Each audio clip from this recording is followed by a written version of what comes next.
I think that parrots, a good portion of the species, understand a lot of English language. Even if they don't speak in context themselves, they understand English very well. And it's not unusual for them to use language appropriately in context. When I'm getting ready to leave in the morning, they'll be saying, "Bye-bye, gotta go to work, see you later." They have really surprised me. Everything from vocal, although they will learn and mimic 20 or 30 words at first, but then they'll find out what a verb is and what an adjective is, and we'll put a sentence together. I have a client who has an African gray that's just a phenomenal talker, and this bird always speaks in context. When he takes her to the vet and the vet comes in the room, Mary Beth will say, "Hi, Doc Clark, how you doing?" And he called me the other night. He had yet one more story about her, and it was about going to bed. They have a nighttime ritual where they put her in her cage and they cover her up. And as his wife was covering her up, Mary Beth said, "You better hurry. I'm really tired."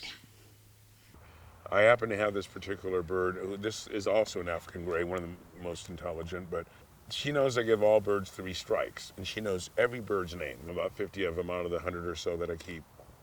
And she would say, "Mario, knock it off. Mario, I'll beat you in a minute. All right, Mario, I'm going to barbecue you." And so she would know on the 3rd time, and then Coco on his 3rd time. "All right, Coco, you're next. I'm coming to get you." My mom had an African gray at one time, and the bird learned in my mother's voice to say, "Rufus, do you want to go for a walk?"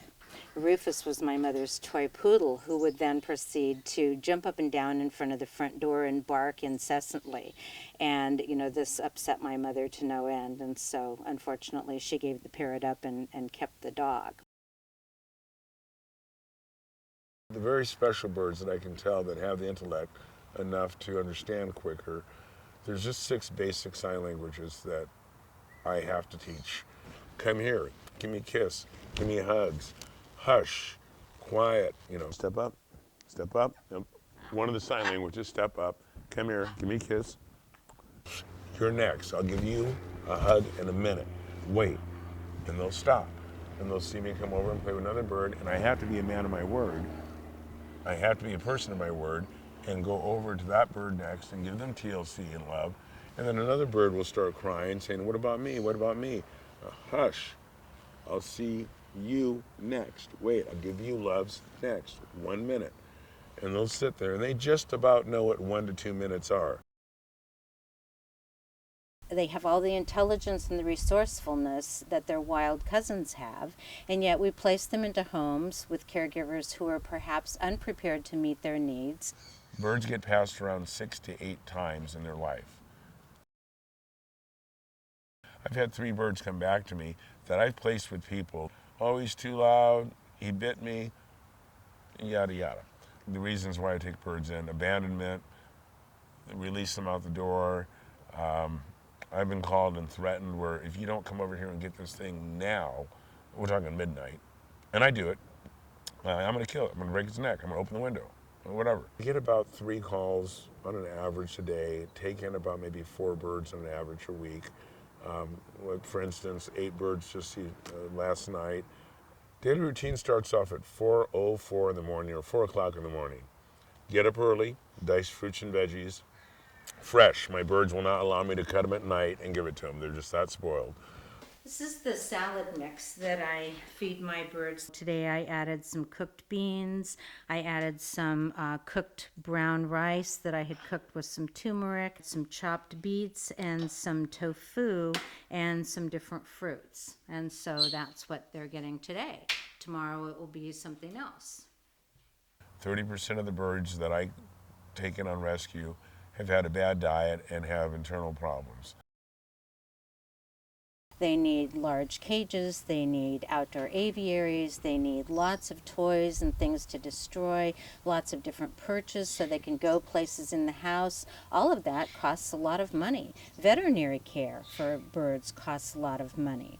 And it's a lot of work too. Parrots are incredibly messy creatures, so you are constantly cleaning, as well as making toys and making sure that they have new projects to destroy every day, making sure that you get them into the shower. So it's a full-time job, really. You're not going to have much of a social life.